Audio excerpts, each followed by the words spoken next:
The parable of the two sons is pretty straightforward and deals with the disposition, the inner disposition of the two sons.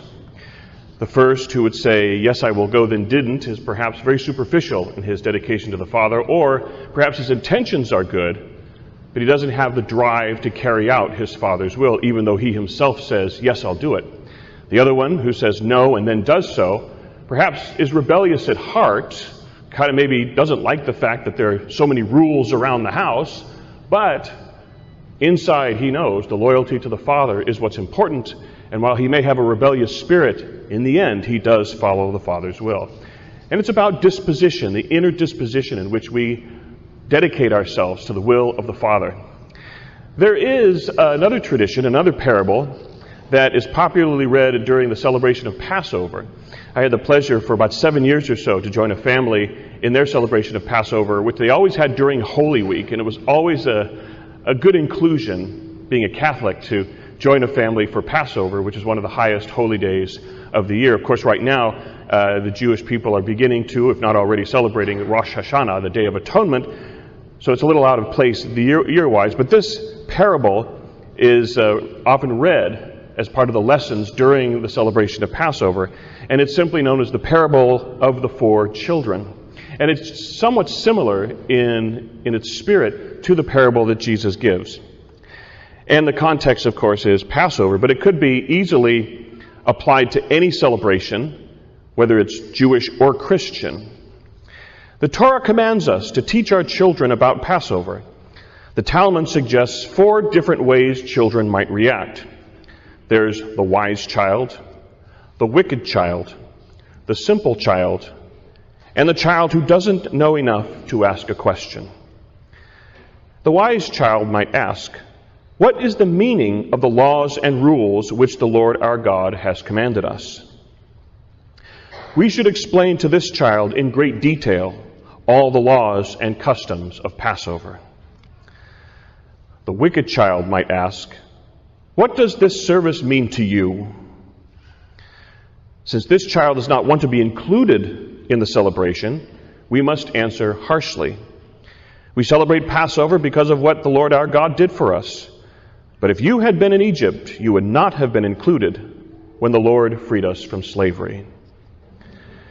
The simple child might ask, "What is this all about?" We answer simply that, with a mighty hand, the Lord took us out of Egypt.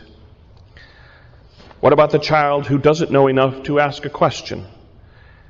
We must explain to this child that we observe Passover to remember what God did for us when we were freed from slavery in Egypt. All 4 of these also speak to an inner disposition. The wise child sees himself or herself included in the celebration and wants to learn more about it. What is the meaning of these observances and laws? The wicked child at least has the disposition of separating themselves from the celebration. What does it mean to you? Why do you do this? And the simple child is new to it, wants to know what it is. And you begin with the basics. This is what we do. This is why we do it. And to the simple child, we begin as parents, elders, teachers to teach them the fulfillment of these practices. And again, it speaks to the inner disposition that any of us might have, and how might we fit into it. With the manner of the wise child, the wicked child, the simple child, or the child who doesn't know enough to ask a question. We might look at any number of traditions that we observe as Catholics, and there's no lack in them. Of course, again, I admit, maybe a little out of season, but we got a few months to prepare for it. How do we approach such seasons as, say, Lent? Do we approach it during Lent, we have to fast and abstain. We have to give something up. That's the rule. Or do we approach and say, I don't do it because I don't get anything out of it. I don't see the reason why we need to do it. Or do we understand it as, this is what we do because we are Catholics, and we have individual practices and observances, and we have communal observances that we do together to identify us with a larger community to which we belong as a Catholic people. What's the inner disposition we have as we approach such seasons as Lent? Do we say, well, I'm of a certain age or not yet of a certain age, so I don't have to do them?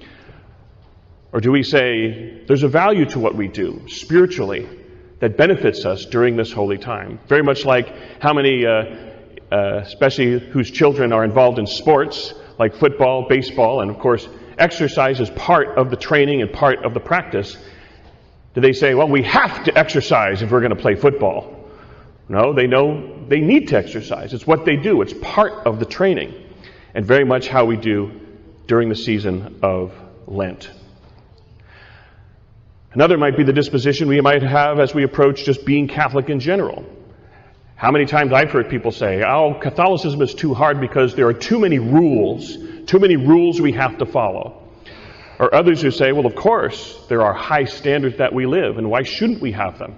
Because we are God's church. We are made in God's image and likeness, and yes, we have a very high standard in that we are challenged to live if we're to be the type of people Christ wants us to live. What's the approach in which we take? And especially, how do we approach that with our children? We have to do it, these are the rules, or this is what we do, this is the practice. Perhaps a little closer, just a couple of months before we get to the new liturgical year with the first Sunday of Advent and the season of Christmas, I always like every year, and I'm getting a little head start, I admit this year, to challenge people to the disposition in which we celebrate Christmas with our families.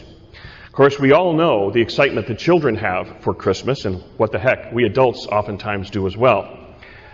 And there are, in fact, 4 different Masses that are celebrated for Christmas. The Vigil, the Mass at night, the Mass at dawn, and the Mass during the day. Each one with its own prayers and its own readings. But how often do people experience the hustle and bustle of the Vigil Mass, the Children's Mass, which means the children run amok, or the Family Mass in which they come as families, there's often a pageant, and one distinctive feature of that Mass is the crowd that goes out the door. And I understand at this parish there's even a crowd that goes into the cafeteria where they have it live streamed on a big screen. Why do we see such crowds at the Vigil Mass? Is it because we're coming to offer worship to our Heavenly Father on the occasion of His Son's incarnation? Or is it because Christmas is a busy, busy time and we're getting it out of the way so we can get to the rest of part of Christmas? Do we teach our children that this is something we have to do? And so we go to the first and most convenient one? Or do we really teach our children that Christ is at the center of what we celebrate? And if we aren't going to put Him at the center, then perhaps we put Him first. And every now and again, I often challenge people, why don't we ever consider weaning ourselves away from the Vigil Mass? Bring our families to the Mass at night. A little later at night, if the parish, and this parish doesn't have one, but if enough people express an interest, I could perhaps have one as well. I'll be the one celebrating.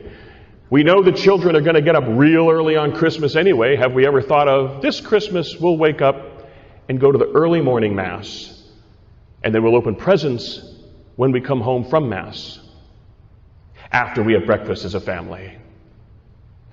Or we'll wake up and open the presents, but then before we dive into the cornucopia of avarice that we experience every year when our children have the excitement of opening new things and playing with them, we open the presents, get dressed, and interrupt that whole excitement in that process by going to church.